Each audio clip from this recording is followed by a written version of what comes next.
Yeah, hello, the intellectual. We'll keep saying international. I don't even know my own title. I even come up with it, and I did all this on Photoshop. The intellectual. I had to read it. Abattoir, episode 13. What a guest, Steve Harris. Didn't really know him. I had a feeling that I'd say it in it, and I had it with Kelly or Gina. Very strange. I've got some sort of radar going on where I can pick up the other loons or people on the same frequency as me. Didn't know anything about Steve. I've seen him gig twice. Absolute monster comedian. He's taken a break from it, he said. We speak about that. Not at the start. But he went straight into it. And I had a bit of a disaster. The camera went off. I didn't have it plugged in because I thought the battery would last long enough. And it gets a bit hot. And I was so engrossed and so engaged and enthusiastic about all of it. And we were like this. You know, you get your new best friend when you're a kid. And I didn't even notice the camera went off. So I've got the audio all on. So there will be a bit where I'll just have to put for about 5-10 minutes, about 2/3 in, you are going to lose the picture. Then I noticed it was off and then I put it back on again where we just wrap up. But he's definitely, if he wants to, he's definitely got to come back because he was played his cards a little bit close to his chest. I suggested him to have him as a guest, and I was like, "Oh, Steve, do you want to come on and talk about conspiracies?" And he was like, "Yeah, can do. I mean, I'm not really." And he was going, "Oh, my daughter was telling me about Guy Fawkes was a bit of a conspiracy." I thought, "Oh, is he? Someone told me the wrong guy. He doesn't." But once he got on, what a open book, and just exactly what I like. And like I said, I don't care if you think we're mental. It's just funner. It's funner than being a normie like you boring dick. If you're looking down your nose at us for talking stuff like this. But I really feel, even though it went wrong and I lost it, I feel so... I don't know, I found that really uplifting. I think you can probably tell. I just think enthusiasm and lack of skepticism, I just find it so... I don't know, I feed off it. I don't know, I just hate the way everything's been since... lockdown. I just don't want to think. I just like to think like I don't know. It's like a religion to me at the moment. But I'm not mental. I can function and brush my teeth and earn money and stuff. But it's sort of like it's just funner. I just like it. I was a bit like this actually. I'm rambling on now. I don't need a long introduction because it's such a good episode. I want to get into it for you.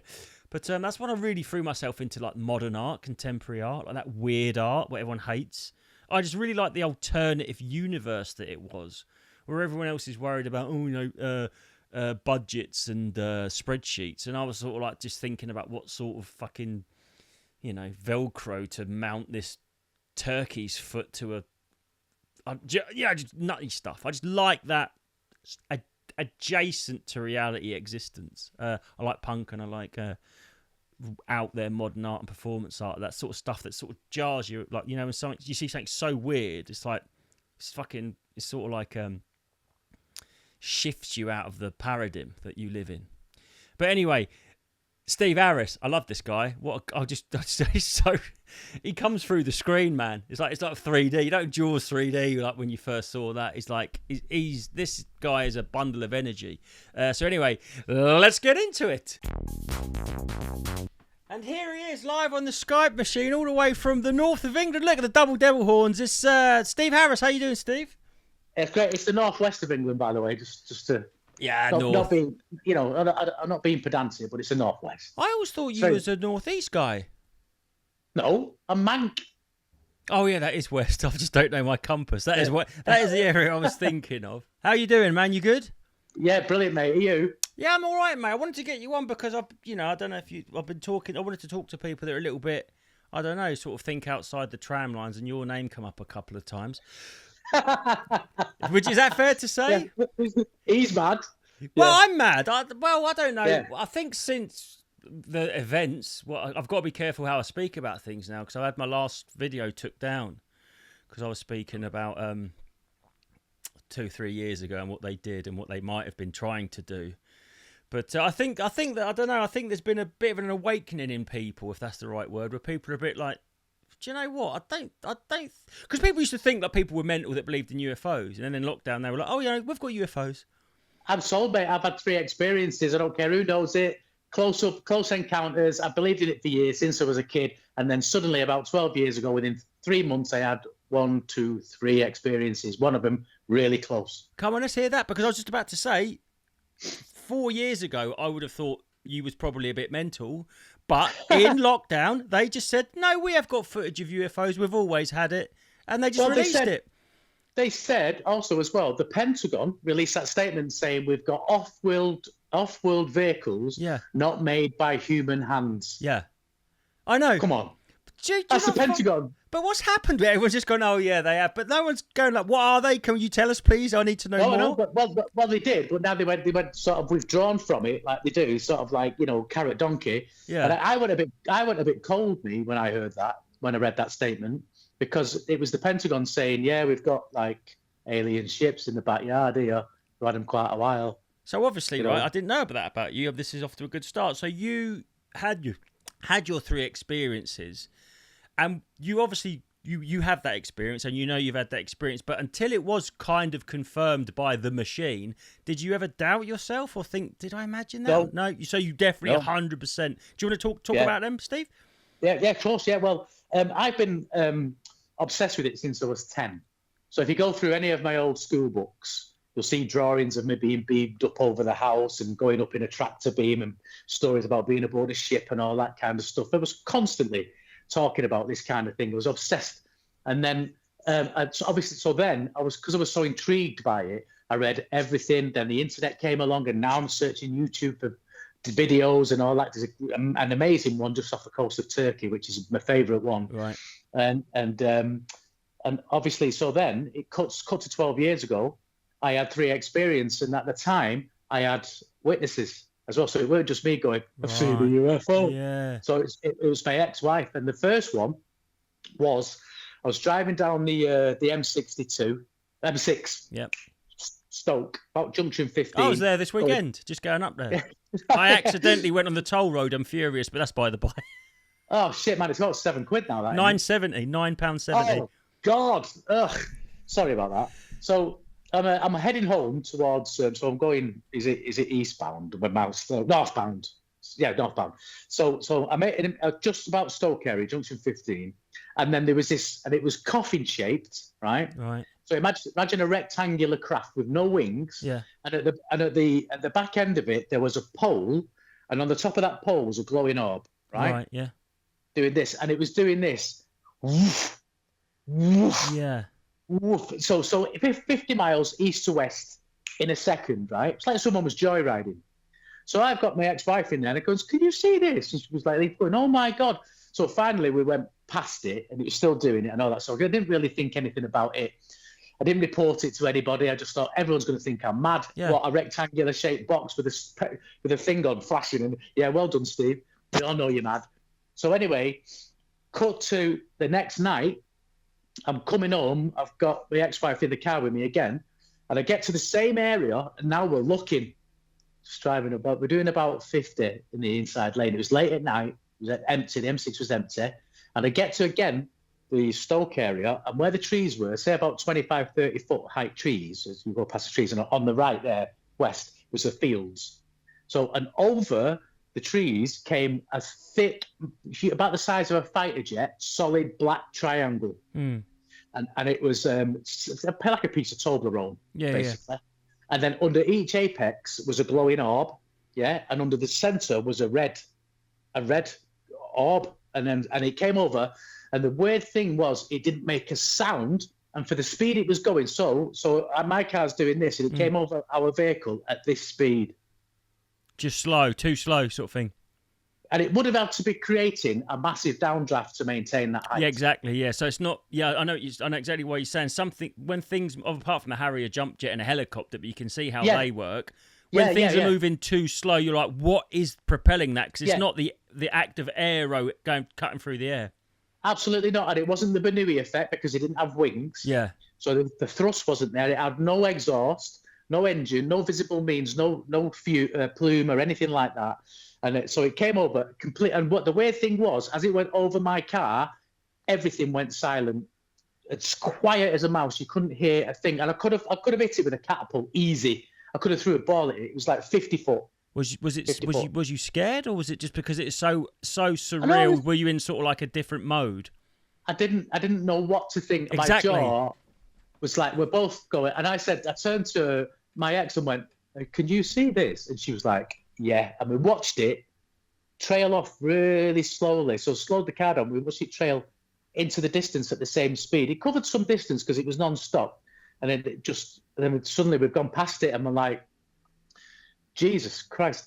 So that's when I reported it to the police, and that's when I reported. But I didn't tell the police about the first one because it was just too mad. Yeah. Now it's confirmed with a second sighting. Too odd, but I've at a story about that. So anyway, cut to 3 months later, I'm coming on the M62, coming home from a gig from the M62. It's about 11, half 11 at night. And I look, and it's the biggest, most beautiful moon I've ever seen, right? It must have been a harvest moon. I don't know. There was a beautiful cream moon, and it was massive. And then just underneath it, exactly halfway between the horizon and the moon, was another small moon, right? Right. And now I'm like, what the hell's that? And then it did this. It went, shrank down to the size of like a basketball, and then went straight down like this over like the town of Halifax, over some buildings, and I'm sort of looking like this. It's very similar to the Temple of the Mount video that was shot in Jerusalem. Right. So you can see that one if you look. And then so I'm watching it, and it went shot back to the size it was, and went straight back to where it was hanging. I was like, what? So then I rang my ex-wife, who was now working at the Royal Exchange Theatre in Manchester, and I knew she'd finished, so she was outside on the stairs having a fag. And I rang her and I said, "You are not going to believe what I've just seen." And she went, "Is it like another sort of like moon?" And it sort of changed shape. No way. She'd seen it. She'd seen it. So I'm now thinking, right, that's got to be on the news. My ex-wife's seen it 30 miles away in Manchester. You can't be me and her that's just seen it. Nothing. Wow. Not a thing, right? And it was mental. So anyway, cut to about 4 years ago, I discovered a TV show called People of Earth. Right. Don't know if you've seen it. I haven't. Watch it. I will. It's excellent, man. Right. It's about a UFO group that meet in a church, and they're all experiences. Yeah. Right? They're called experience. So they've all had an experience. Yeah, and all like an that kind of abduction, stuff. maybe, or. Yeah. Or they've come face to face, a close encounter. Close encounter, yeah. So anyway, it cuts to this group, and then it cuts to an alien mothership that's behind the moon that's hiding, right? And in it, you've got like a reptilian, a grey, and a Nordic, and they all run the ship, but they're useless. And especially the grey one's very, very funny. And then they come to Earth in a vehicle. They have to visit Earth because one of them gets killed on Earth, so they have to investigate it. So then when they come to Earth in the same square rectangle thing that I saw. Really? I was like, no way! Like that's it. You know. So it all. The thing that strikes me, Steve, is the location where you saw it, because obviously one of the possible explanations people say is, these things are often seen around Area 51 because it's the military testing their top secret propulsion things. Yes. But they're not doing that over Halifax. No, they're not. You would have thought so. That was odd. But the first two on the M6, I've checked with the RAF. It's a military corridor. It is. Oh, right. Yeah. But it's funny so do you think that you and your ex-wife saw that same thing? Because I know like the whole idea of this podcast is just allowing your brain to go anywhere. Because some people think they're extraterrestrial, and other people think it's more about dimensions and portals. Well, absolutely. I don't know. We can't both have the same brain tumour. Do you know what I mean? But is it because you and her were linked? You're somehow Possibly. You two saw it, and maybe I don't understand, because it's like, well, I say I'm going to bore people already when I talk about sort of like accepted science of like particle physics and how atoms can disappear and be in two places at once. If that can fucking happen, then two people could see something. So I just don't know. The nature of reality is so weird. Yeah. So maybe it's because you and her were linked that this certain dimension was only. I don't know, but it's mad. Possibly. Isn't it? It might be because I'm a strong believer in the atomic web, in the atomic frequency. I think that's what people believe God is, because the atomic frequency is connected to the far end of the universe, to the other end of the universe, and if you ping it somewhere, everything that's attuned to that can sense it and feel it. That's quantum entanglement. Quantum entanglement, exactly. And I think that's why, after the Trinity project, that 2 years later, Roswell happened, because it's the closest to Alpha Centauri, where the first star. Do you know that the term flying saucer was actually for clay pigeons? in the No, 18. That's what it was. But they never used it for. They used, clay pigeons in the 1800s were called flying saucers. But nobody had seen one until after the atomic program, did they? I think it was 1947, and it was a Cessna pilot called Kenneth Arnold. Yeah, and he saw these boomerang-shaped craft, about 9 of them, flying, but they were skipping. It was 4 times, so they were going at least Mach 1, which is never heard of. It's Mach 2, over 1,000 miles an hour. And he's seen them going past. He had like a boomerang shape and a bubble on the top where the sort of like the deck was. And he said the only way he could explain it was that as if you skimmed a saucer across water. Yeah, that's how they flew. Right. So that's where the term flying saucer was called for UFOs. I think that's when they applied it to that. So do you think then that because obviously the World War II, just before, the Nazis were fucking around down in Antarctica, weren't they? Yeah. And then they've got these. They still are. But Antarctica blows my mind, Steve. I'm so obsessed with Antarctica because. And Admiral Byrd. Admiral Richard Byrd, and he went and said that once he got over the ice, Operation High Jump, wasn't it? What do they call it? That it's an ice wall, I think. Yeah. But he said that once he got over, we're going to just quickly skim through this. Once he got over the ice wall and flew over and over the ice, he hit like green, lush land with like resources. Came back, told a few people, and died, like they always do. But do you think that then because of World War II, because like the American pilots had reports of Foo Fighters, which they thought were like Nazi. I think that once we start fucking with atomic bombs and splitting atoms and stuff like that, I think that we've opened something up, and this is when all this started happening. It never happened before this, did it? You're right. You're absolutely right. As soon as the Trinity Project happened, when they detonated that first atomic weapon in the desert, that pinged the atomic web, and it alerted everybody that the kids have got matches. And so how do you feel about CERN and the Large Hadron Collider? I'm not too sure about that one. I think they're playing with fire. Yeah, I'll be honest with you. I think things have got weird since they opened that thing up. I mean, I think we found the boson, didn't we? So all right, we'll leave it now. Yeah, but that's the other thing. I mean,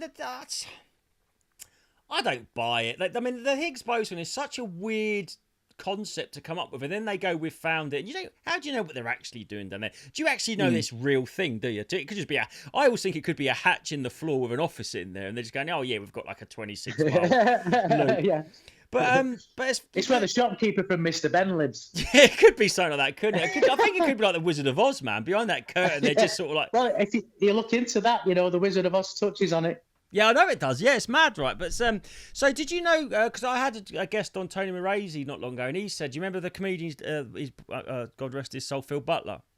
Yeah, he had a close encounter with a UFO. I've done a podcast with him on it. Oh, have you really? Oh, okay, I didn't know that. So this is the thing: you and him aren't bullshitty people. Do you know what I mean? No. And I said, so do you feel? Have you rung up? Like you must have had mates that were like, "Oh, fucking Steve's lost his mind." And then when it came out, when it came out in lockdown, did you ever phone him and go, "Oh, what's that? Did you see the news today?" Yeah. I've got one particular. We've all had run-ins with is Dave Longley, and he's a comedian. Yeah. And he just lives to troll, jump all over. Yeah, to troll you. And I've spoke to him personally and saying, "Come on, David, it's just too much evidence. There's an embarrassment of riches where UFOs are concerned." And he admits he just wants it to be true. He'd love it to be true, but he can't help trolling. But so, what do you think of the timing of the lockdown then? Because I feel like it was a big distraction. The big reset. Yeah, I think the Great Reset's coming, but I think we're in lockdown. I don't know, my timeline might be mashed up because I haven't really researched it and looked over it again. But it felt like we were locked down, and just when everyone would be like, "Are we really going to fucking do this?" It just they sort of either did it to sneak it through, like we're all worried about dying at the beginning of the pandemic. I thought it was going to be like a zombie apocalypse. You must remember what the news reports were like. I thought it was going to be like 28 days later. Yeah. We all did, right? Because they told us it would. I thought it was going to be meeting Greys. I genuinely thought we were going to see Greys. And it was a bit like that. So I don't know, man. But then they just sort of went, "Oh yeah, no, actually, the Pentagon," and they could have. You think of all the people that have been, not that it matters really, but ridiculed over the decades, and they had this evidence, and then was Trump the first one that started sort of like going, "Oh no, didn't he sort of tease it, and then they released this footage of Tic Tacs just rotating, going yeah, up. Yeah. What the first thing about them is that when they sent the jets, the cat point, where they have to, so they'll send them coordinates to go to a cat point for them all to meet up to get further orders to intercept these Tic Tacs. The Tic Tacs were waiting for them at the cat point. I know. And I've seen where they go underwater and they just don't slow down. Yeah, they don't splash. Yeah, and you think how big how much water there is. There could be they could have like stations under there and stuff, couldn't they? Yeah, but and these things are 40 foot long as well, and they're not small, and they're making left and right. They're making 90-degree turns at over 1,000 miles an hour. That's the thing I was just about to say. It's not just we don't understand their propulsion systems; they defy the laws of physics as we know them. Yeah, I mean, I don't even think you could have, in theory, powerful enough jets to do 90-degree turns at that speed. I don't know how you could do it. You turn to soup. What I think's happening is that they're folding the space in front of them. The actual craft isn't moving, but they're moving the space in front of them, around them. That has to be. Yeah, so going back to World War II, and that's sort of like you say, like once we started fucking around with the very building blocks of reality, do you think that, well, what do you think it could be? Could it be that extraterrestrials were watching us and going, oh, they're getting dangerously close to self-destruction and intervening, or do you think we've created them in some sort of, or opened to another dimension or whatever? It could be a combination of it all. And what I've heard is that the Greys do watch over us, kind of thing. And there was a treaty with Eisenhower at Fort Worth in the 1950s, which allowed them carte blanche to do what they was doing for exchange for technology. See, now this is the thing. Anyone listening to this, you have to admit, 4 or 5 years ago, you'd probably thinking what a couple of nutters, but you can't now. If you do, then you're closed. You can't think that now with this new evidence. The Pentagon have got fighter jets, and apparently they were really discouraged from reporting it, weren't they? Apparently, if you was a fighter jet and you reported it, you were sort of like stigmatized. But when you just said about the Greys watching over us, I don't know where you stand on simulation theory. I'm kind of obsessed with it at the moment. I think they might be the what do you want to call the custodians of the simulation, like the IT guys, if you like. Maybe they're sort of like. Yeah, agreed as well. But you don't really know this. The distance they have to travel, they would have to travel at the speed of light, which, as you know, it's impossible. You can't do that because your ship will be infinitely big and all that kind of stuff. The way I described to me was like trying to do 75 towing a caravan. The closer you get to 75, the more you have to accelerate because the drag increases, and you'd have to get your engine has to get exponentially bigger. Yes, it becomes exponential, and then you can't do it then. But if you have an engine, which these UFOs are supposed to have, if you look at what that guy came out from Roswell, and what's his name? I know his name. I can't think. He's always on Joe Rogan, isn't he? Yeah, glasses. Yeah, what's his name? Anyway, yeah. Well, apparently the engines he was working on folded the space in front of them, so you can travel at that speed, at pretty much the speed of light, as fast as you can, because you get no drag because you're folding the space in front of you. So that's how they get as fast as they can in a short amount of time. So, what's his name? Yeah, well, that's bugging me as well. Not Bert. Bob Lazar. Bob Lazar. Yeah, so when you think about the Higgs boson, which we touched on, and the Large Hadron Collider, they can make these, really huge collisions between tiny particles, and actually, it's nicknamed the God particle. If they can harness and control that, what you're saying about bending the space and time in front of you isn't no more far-fetched than that. Maybe that's what they're doing. They can create a mini black hole. I mean, a black hole is the beginning of a wormhole. So basically, you're folding space. So if you get, you know, from A to B is for your layman. So you've got to get from there to there, from there to there. So the shortest distance is that. Exactly. So that's what you wormhole here, you wormhole there, and you fold space to this. So do you think you can create black holes and basically be doing origami with space, and sort of like that's how you make warps and sort of portals, and shortcuts and stuff, wormholes? Yeah. Well, if you get that understanding of space and the atomic web and the atomic frequency and all that kind of stuff, and you're containing it with the Hadron Collider, then you're making mini black holes, and you can make them slightly bigger and then you send a drone through, and you don't know. No, it's mad because, like you said, I think a black hole, Because I remember actually genuinely had a little bit of anxiety when they're about to turn it on, and they were like, "Oh, we're going to make black holes," and I was like, "What if it just keeps growing and sucks? What if it did? I mean, you don't know that it didn't do that, and if they say in the infinite universe, don't they? Anything that is possible is happening all at once. This could be an alternative because it does feel fucked up since they turned that thing on. Well, Chernobyl's still melting, mate, and so is Fukushima? Fukushima, yeah, it's still melting. It's still melting. But what it does is, if you see the China syndrome, so basically what it'll do, it burns through like this, and then the Earth obviously moves. It burns through that way. Right, it burns through that way. So it kind of zigzags through the Earth's crust and all that kind of stuff. So it takes a long time, but it's still going. You know, they're pouring thousands of gallons of water in there, but it's still going. It's mad because I don't think, because that's the thing. You know, I'm very fascinated by everything, but I've got I don't have a science background, so I ask stupid questions. And the one that I would never got was it was like, oh, there's no atmosphere or oxygen in space, but the sun's burning. Now the official line is it's nuclear fission or fusion. It's not burning. So I'm guessing, how could you pour water on that happening? Will it do anything?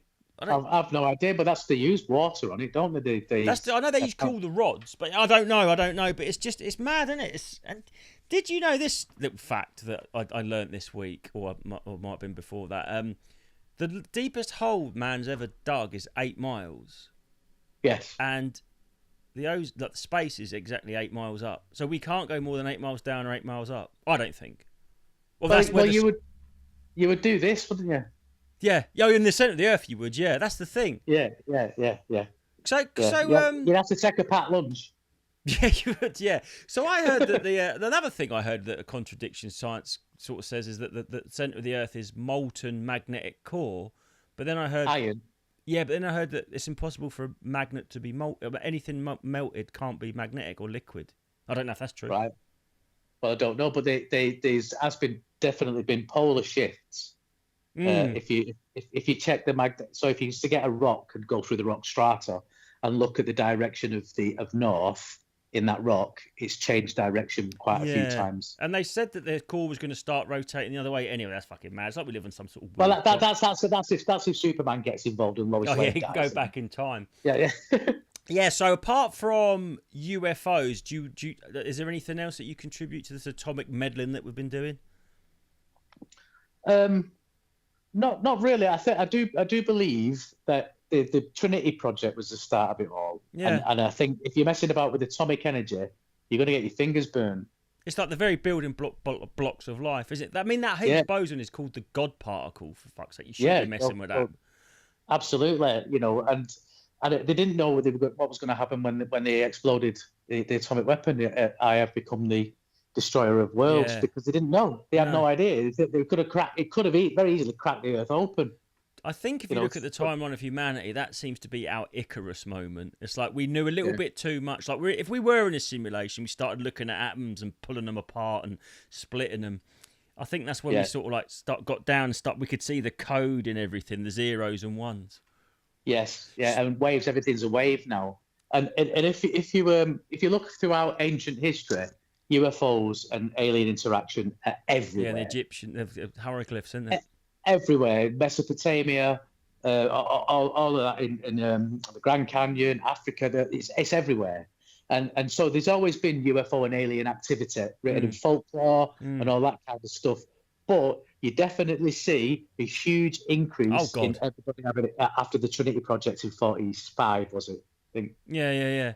So with that then, are you one of those people that do you not buy the conventional timeline? Do you think that, you know, they say like Egypt was here and that was then? Because like if you look at Göbekli Tepe and some of these other places, like Graham Hancock's research or his theories, I think, and like mainstream architectures, you know, did completely like discredited him.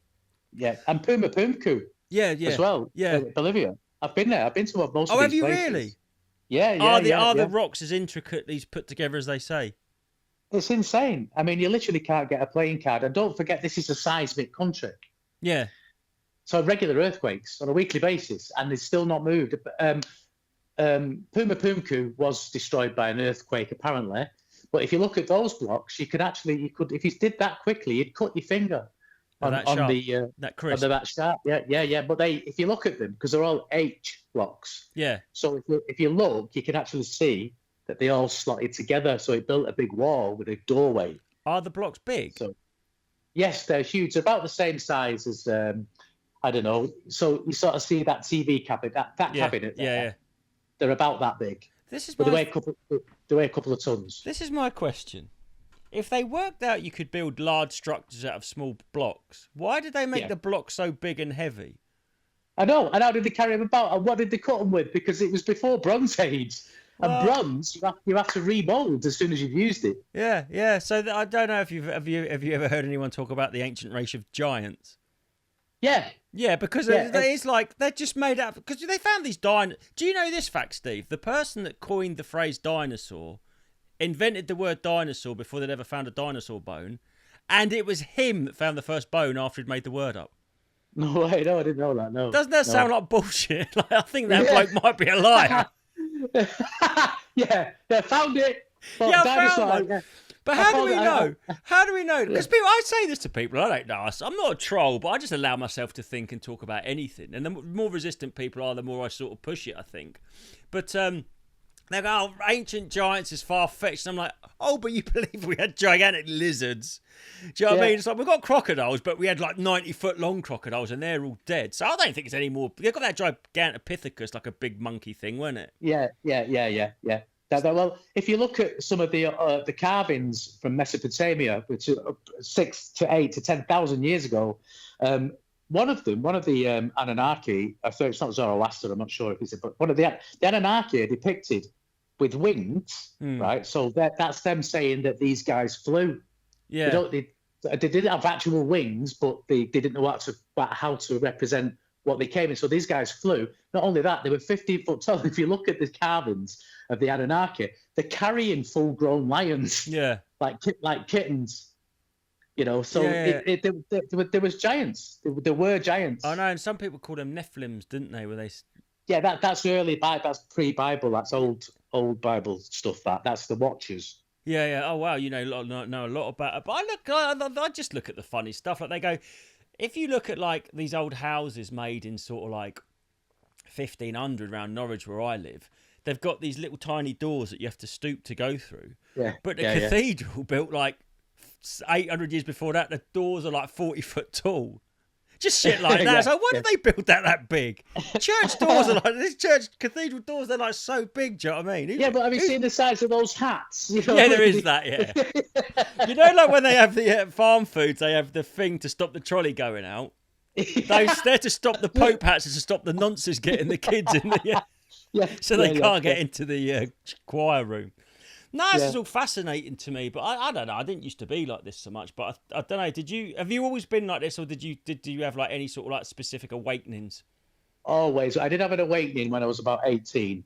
I was sat on a hill, and I had this huge epiphany, and I started just a chain of events that started me off thinking along a certain path, and by the time I got to the end of this thought process, like some door opened in my brain, and then suddenly I was a different person. I was sat on a hill waiting for my friend.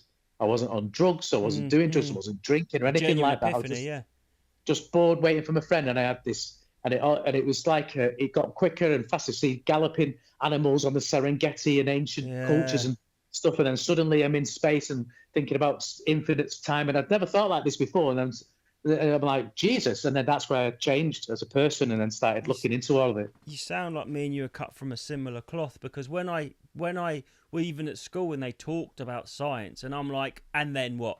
And they go, this is what I said to my friend the other day.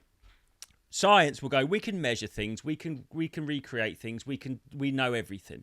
But when they get their biggest telescope, the further out they look, they go, oh, it just goes on forever. And you go, that sounds right. That's just what you'd say if you didn't know. When they look through their biggest microscope, they go, everything just gets down to nothing. They go, no, it doesn't. When they look back, they go, we can go back day before yesterday, day before yesterday, day before yesterday. When you get to the Big Bang, oh, nothing existed before that. I'm like, you don't know fuck all. Do you know what I mean? Yeah, of course. Because there had to be, just by the laws of physics, an infinite density.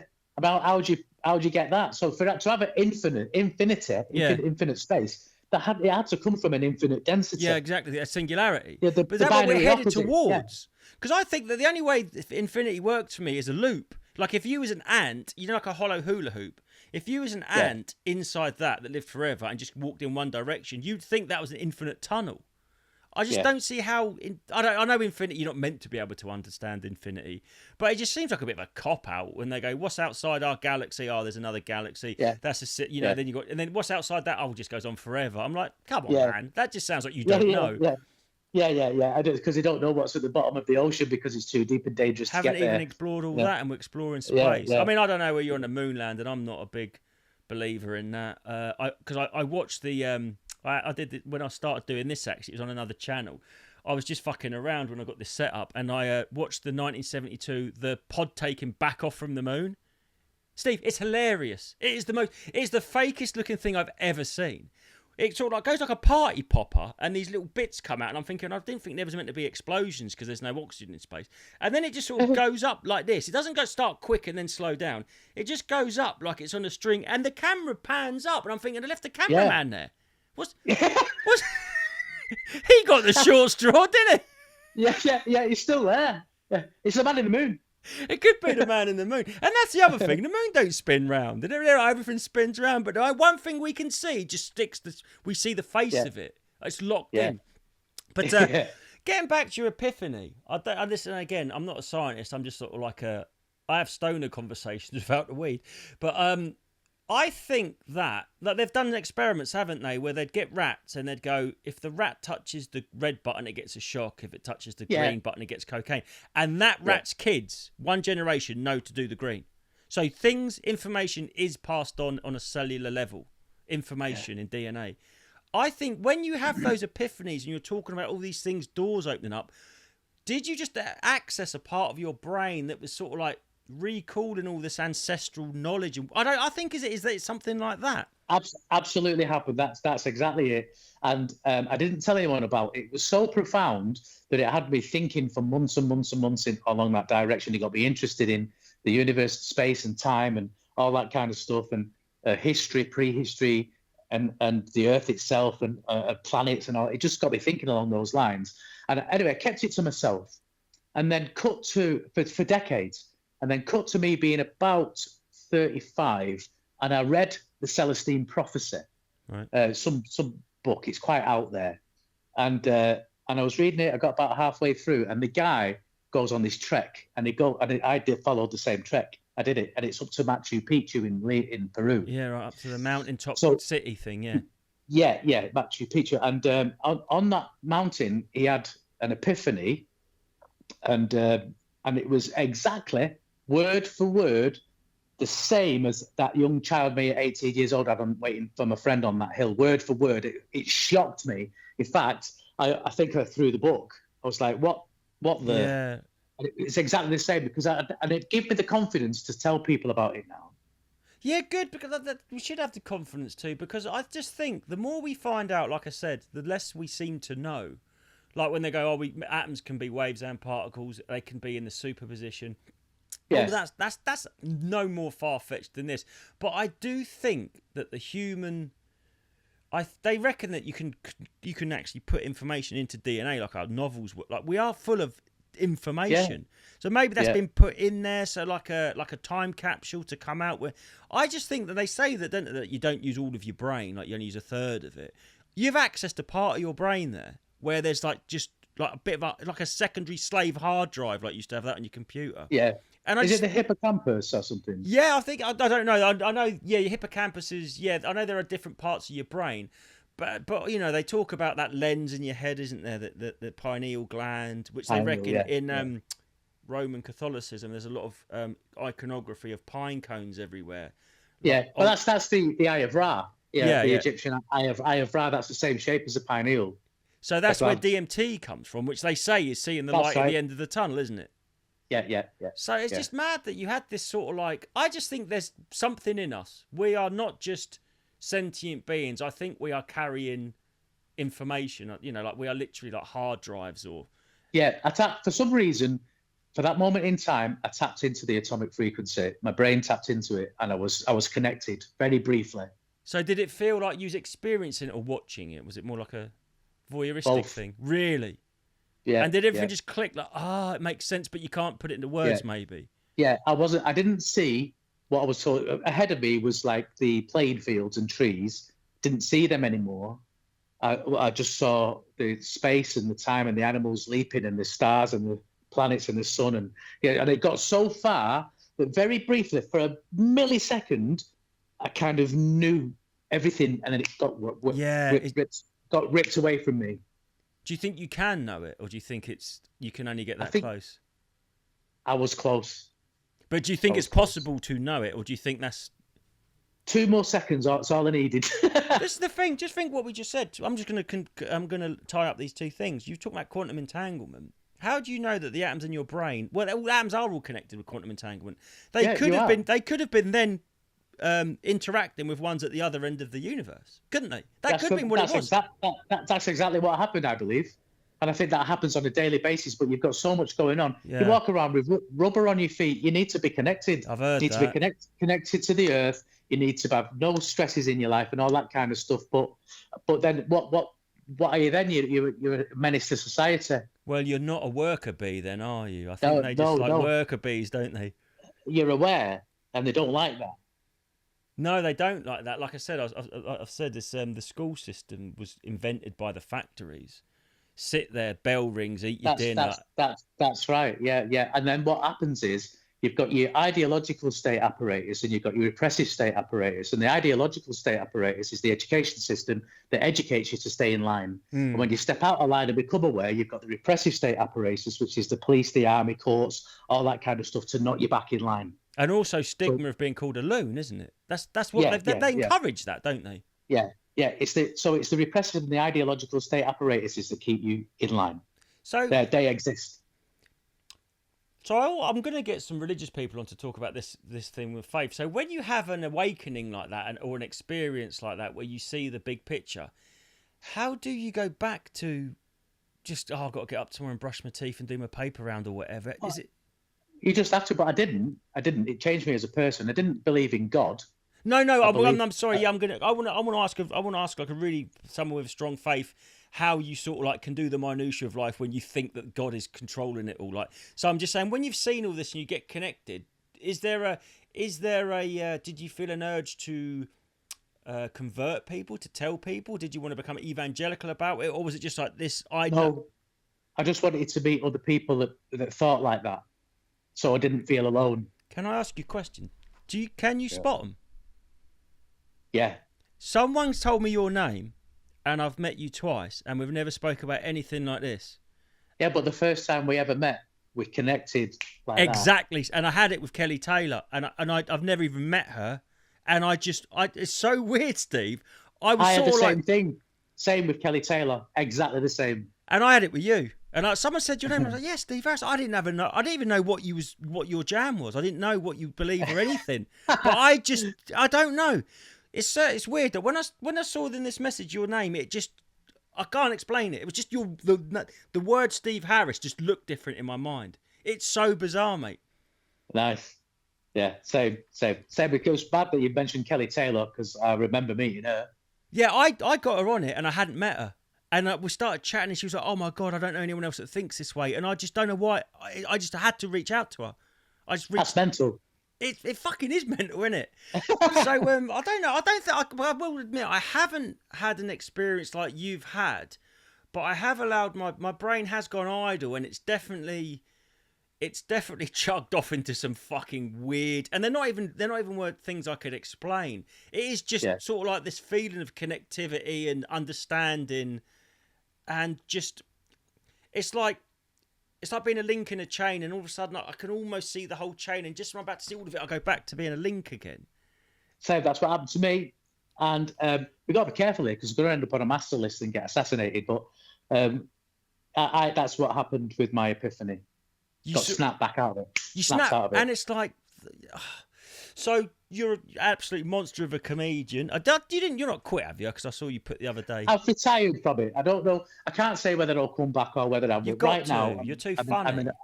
I'm in a really comfortable space I'm having a great time. I'm seeing it like my children have just gone into high school. Right. So now I'm just making sure that they get through that comfortably, and I'm there all day, every day for them. So That's very admirable. But I know it's probably sound like a heroin addict talking you back in, but it's like when you're a comedian, it's like, how could you ever stop it? But I think anyone watching this can just see how likable and infectious and how energetic you are.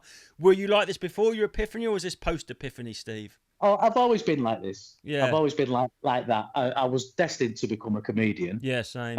And I've done nearly 30 years at it anyway. I've had a great time, and I've won awards, and I've been on telly, and I've done all that kind of stuff, and I've done really well out of it. And whether I come back or not is up for debate. But maybe. But right now, I'm out. Well, that is a real shame for comedy, but I think that probably indicates that you're quite a healthy place, because I don't know how healthy. But do you think, like, so the epiphany, because I think that, you know, not to use sort of like overused words like the Matrix, but living a comedy life, it's not 9 to 5. It's a bit of the Wild West, isn't it? And I love that about it. Like, yeah, it do. It's getting less and less like that. And I used to see it as we're the night people that got paid by the day people. Yes. So all those people that worked hard through the week and earned the money, they paid us, the night people, to drive through the night, make them laugh at a weekend, and then go home, you know. Yeah, it is, isn't it? It's like they work their job they probably hate so they could have their hour and a half in the comedy club of fun, and that's our whole life. That was the whole thing with me. I remember when I was young and your parents would tell you off for messing around and acting like a goat. It's probably an East Anglian term. Stop acting like a goat. No, I use that today. Did you?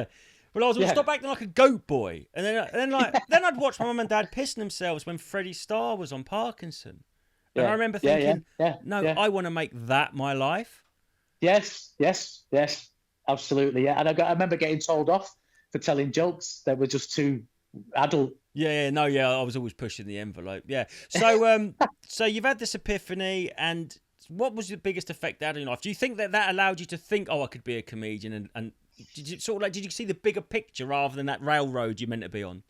Absolutely. It made me aware. I became completely aware from that point, and it also changed the subject matter of the reading material I was doing. I didn't read. I'd only read textbooks. And stuff like that. So I had to self-educate because I wasn't educated. I found it very difficult at school.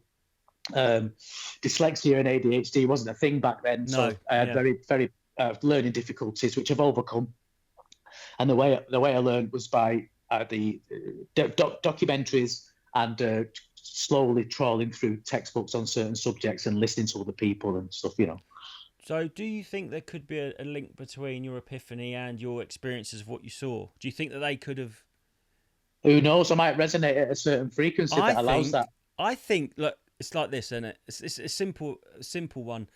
In the old days, when you had your analog radio, there was Radio 1, Radio 2, Radio 3, Radio 4, Radio 5. They're all in your room. All those frequencies in their room. But what are you tuned into? You can either hear Radio 1 or Radio 3. It's the same room, the same everything. So, those things might not have been visible. That's why I was sort of getting at, could you and your ex-wife see that moon one? Because you were somehow resonating because you'd spent time together. Possibly, yeah. I mean, look at Nikola Tesla. Yeah, I know. He's a very shady. Not he was shady. It's shady how his memory's been sort of like. Yeah, well, that was the CIA. It was a CIA. What happened was he came up with free electricity and microwaves and all that kind of stuff, and a weapon that could destroy aeroplane engines from over 200 miles away and all that kind of stuff. And he had this death ray and all that kind of stuff. And he rang the FBI. The word got to J. Edgar Hoover. And everybody in the office was kind of laughing about this crank. But J. Edgar Hoover had heard of Nikola Tesla, sent round his cronies to where Tesla lived in New York, found him dead, and took all of his inventions and notes away. Yeah, because I heard that. And made his life top secret for 50 years. That's what they do. They've done that with Pfizer, have done that, haven't they? And they did that with JFK files. It's like, we will tell you, but not for 75 years. Because I heard a thing that some of those sort of like copper-domed Russian-type towers were for conducting electricity, maybe. You know, those lot of copper domes on old-fashioned buildings like the Taj Mahal and that. Yeah. Apparently they were sort of like power substations or something. And I right? don't know. It's mad, but It might have been some kind of Faraday cage. You never know. yeah, it could have been. I mean, I don't know what that is, but it sounds good. But I'm just going along. You're so well read. I'm like, yeah. I'm just one of those people that thinks about it, but never. I don't know what anything's called. If I get any Men in Black at my door, Well, I've joked about it, but YouTube are hotting down on me. They've just been nicking my views. I had a Flat Earth guy on. Flat Earth Dave is the top Flat Earth guy, and I don't know where people stand on Flat Earth. I just will talk to anyone about anything, and I just thought that's the most extreme one. If you allow yourself to think about that, even if you dismiss it, you can think about anything. But it went up. I talked about that today. Did you? Well, it went up to raced up to not a lot for me. I'm a new channel, 600 views, and it's gone down to 170. They're nicking my views, and I've got screenshots of it. So YouTube are taking my views away, and I've been Wow. I've been struck today for putting one on where I spoke I about. think you're going to get struck by a bullet if you carry on, mate. Well, I know they did it. That guy that invented the hydrogen car. Didn't a guy invent a car that could run on water? And they just killed him. Yeah. Well, no, they didn't kill him. It was he invented a water splitter. Right. And basically what it did was, with a combination of zinc and copper and electricity, it separated the H2O. So it separated the hydrogen and the oxygen. It lit the hydrogen and fed it with the oxygen. We don't need fossil fuels, really. No, we never have used them. And because of that water splitter, apparently, so I've heard, it was paid.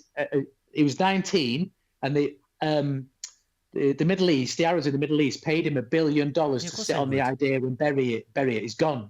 So if he was 19 and someone offered you $1 billion, would you save the world, or would you take that $1 billion and go and? Let's be honest, Steve. The deal really was take the $1 billion or save the world and die, get murdered, isn't it? It's take the $1 billion or death, really, isn't it? That's true. That's very true. Yeah. But at 19, you're still pumped with testosterone. You could have gone. But then again, what do? They get us hooked on this fossil fuels. They keep selling it to us, and then they shame and guilt us for it. It's all our fault. But it's taxable, isn't it? You know, because 100%. You take that away, and you've upset the financial infrastructure of your country, and they won't stand for that at all. Well, it's like when they talk about the gold mountains, that they've got all this gold, but if they flooded the market, it's not worth anything. So that's, I think, that was the sort of story with Admiral Byrd, wasn't it? He was like, there's endless resources in Antarctica. So everyone was like, right, let's do the Antarctic Treaty. None of us are going to go and explore it. Now, when have human beings ever agreed on something for that long? And look at Russia and Ukraine now. Human beings take the piss of each other's borders all the time, but everyone's like, oh, no, we would never do it in Antarctica because of the penguins. Yeah, of course. It's ridiculous. It really is. Man. Sometimes you can't even land your boat on certain shores of Antarctica. It's illegal. I don't know if this is true, but I saw a thing when some Australians they were going down there in a fishing boat, and a fucking battle cruiser blocks them off. It's like I think there's a ring of boats around. I don't know. Antarctica's definitely really weird. I mean, it's a desert. It's kind of like an oceany Area 51. Yeah, it is. Yeah. You go too far, you're gonna get this. 100%. And they reckon there's a big, the size of Ireland, the big hot sea in the middle, and they don't know why. That's what they say, but I don't know. Maybe. Have you ever heard of High Brazil? No. Right, have a look at High Brazil. Maybe we'll discuss that further down the line. But it's off the coast of Ireland. I think we're going to have many, many volumes of this. I've got Tony Moraes. But you said I was going to you. Are you a bit of a conspiracy guy and chatting? You was like, a little bit. I was like, you know everything. Yeah, but I'm mad. No, you're not mad. And you know what? I just think it's so fun. I love it. And this is the thing, Steve. If I went to a party, right, and some bloke's in that corner talking about spitting truth about the interest rates, and there's a bloke over there foaming at the mouth talking about giants, I'm talking to him. That's much more fun, isn't it? Yeah. It's giant footprints in South Africa. I've seen them. No, I was a little bit nervous about bringing up giants, but I thought, fuck it, I think he'll get it. Not you get it, like I'm telling you, but I think we're on the same page with it. But the Smithsonian have got giant skeletons they've been hiding from us. Well, I don't think dinosaurs are what they tell us. I just think they're like that. That's so weird that we had giant lizards. Yeah, it's just like, what? Yeah. Is that really? But the reason for that was because the vegetation was 50% bigger, the oxygen was 50% more, so everything was But bigger. that couldn't have possibly happened to humans or humanoid anything. Do you know what I mean? It couldn't have been, could it? Absolutely. They've got footprints next to dinosaurs. They've got human footprints next to dinosaur footprints that were made at the same time, and they were huge. And then all these pyramids are built out of these. Like I said, if you worked out bricks, you would make the bricks manageable. You wouldn't build it out of huge bricks because you might as well build it out of like the whole thing at once. The whole point of bricks is manageable bits, isn't it? It's just that's simple. Right. Yeah. You don't bring a wall to your building, do you? You go off. We can make this out of bricks. Well, let's make the bricks 2 ton each, so it takes fucking 100 slaves to do it.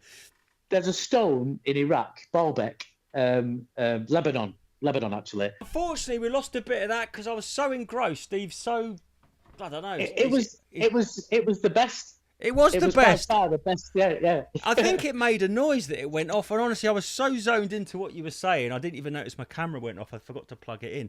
But I don't know how long you got. Did you say you got to go soon? I've got to go now. 4 o'clock. Yeah. Okay. Well, you're going to have to come back, Steve. If there was, before you go, quickly, one thing. If someone is a bit skeptic, what is the one conspiracy you think could turn, or they should definitely look into?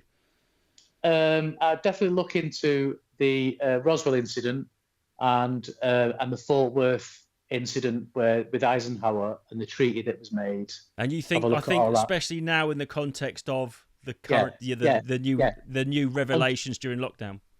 Go back and look at the statement released from the Pentagon about having off-world craft. Okay, cool. Well, I've got all the audio, but there is some video missing, so I might just put a screen in and leave the because that was some good shit, man. Just put like a picture of an alien grey. Me and you dribbling. Anyway, Steve Harris, you're an amazing. That was amazing. You're an amazing guest. That was infectious and enthusiastic, and I knew it would be somehow. Yeah, cool. And we'll have to do it again. Yeah, cheers, Steve. Thank you so much. Take care, buddy. Cheers, mate. Bye. Bye.